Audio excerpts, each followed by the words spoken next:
महाराष्ट्र का सबसे गौरवशाली साम्राज्य मगध और 2500 साल से मगध की राजधानी पाटलिपुत्र। भारत के इतिहास के सबसे स्वर्णिम पन्नों में लिपटा है बिहार। रामायण काल में इसी धरती पर जन्मी थी देवी सीता। महाभारत युग में यही राजा जरासंध ने राज किया था, भगवान श्री कृष्ण को रण छोड़ने को मजबूर किया था। इसी धरती ने दुनिया को पहला सम्राट दिया। लिच्छवी राजाओं ने दुनिया को पहला लोकतांत्रिक गणराज्य दिया। ये भूमि है महावीर की, भगवान बुद्ध की, चाणक्य की, आर्यभट्ट की, कालिदास की। ये भूमि है आंदोलन की, ये भूमि है बिहार की। कहते हैं चंद्रगुप्त की सेना ने कई दफा मगध पर आक्रमण किया। आखिरकार चंद्रगुप्त मौर्य सफल हुए और 321 ईसा पूर्व में पाटलिपुत्र पर अधिकार कर लिया।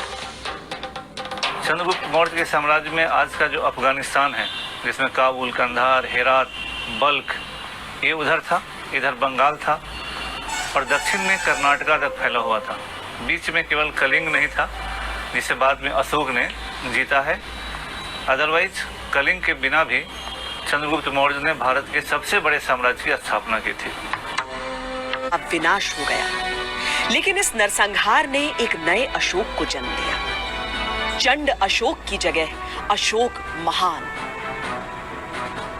एक बहुत क्रूर राजा को एकदम शांति प्रिय दिखलाता है कि कलिंग युद्ध ने, हिंसा ने, रक्त ने उसके हृदय को परिवर्तन किया।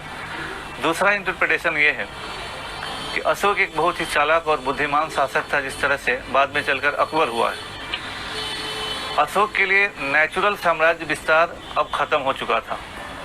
उस जमाने में जहां कम्युनिकेशन के साधन लिमिटेड थे और साम्राज्य का विस्तार अफगानिस्तान तक, कर्नाटका तक हो चुका था, अब वो चाह कर भी कुछ नहीं कर सकता था। तो उसके लिए अब साम्राज्य विस्तार न करना उसके हित में था, नहीं तो वो एलेक्जेंडर हो जाता कि एक तरफ से जीतता, दूसरी तरफ से साम्राज्य का विघटन हो जाता। 1704 में औरंगजेब का पोता मोहम्मद अजीम यहाँ आया। उसने जिद की कि शहर का नाम उसके नाम पर रख दिया जाए। तब कुछ समय के लिए पटना अजीमाबाद कहलाया था। औरंगजेब के तुरंत बाद चूंकि बिहार का महत्व खत्म हो गया, बिहार का सारा पहचान बंगाल में चला गया, तो उस पहचान को बनाए रखने वाला कोई नहीं रहा, इसलिए उस नाम की निरंतरता भी नहीं रही। आम लोगों पर भारी भरकम टैक्स का बोझ डाला गया, लेकिन 17वीं सदी में पटना अंतर्राष्ट्रीय व्यापार का केंद्र बन गया।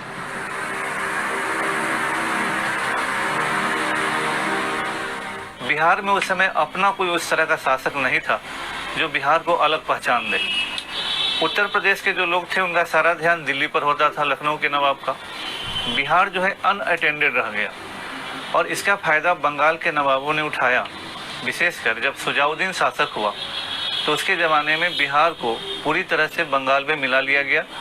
दिल्ली देख नहीं रही थी, लखनऊ का यहाँ कोई ध्यान नहीं था और बंगाल वाले ही समृद्ध थे, क्योंकि बंगाल के पास अपना बंदरगाह था, अपनी इकोनॉमी थी।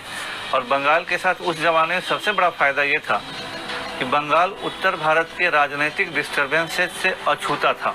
पटना बिहार की भूमि पर बीते हुए कल का सफर करते हुए न जाने ऐसी कितनी मिसालें हमें याद आ रही। जिस धरती से भगवान महावीर ने पहली बार दुनिया को अहिंसा का संदेश दिया था, वहीं से आधुनिक दौर में अहिंसा का सबसे प्रबल आह्वान होने वाला था। बिहार के चंपारण में उन दिनों नील की खेती करने वाले किसानों का हाल बुरा था। अंग्रेजों के आदेश पर किसानों ने खेती तो की, लेकिन अंतर्राष्ट्रीय बाजार में नए उत्पादों की वजह से अब उनसे कोई नील खरीदता ही नहीं था। अंग्रेज फिर भी पूरा लगान मांग रहे थे। उन अत्याचारों से चंपारण के किसानों को मुक्ति दिलवाकर ही गांधी माने, तो ये भारत में गांधी का पहला सत्याग्रह और सफल सत्याग्रह का शुरुआत है।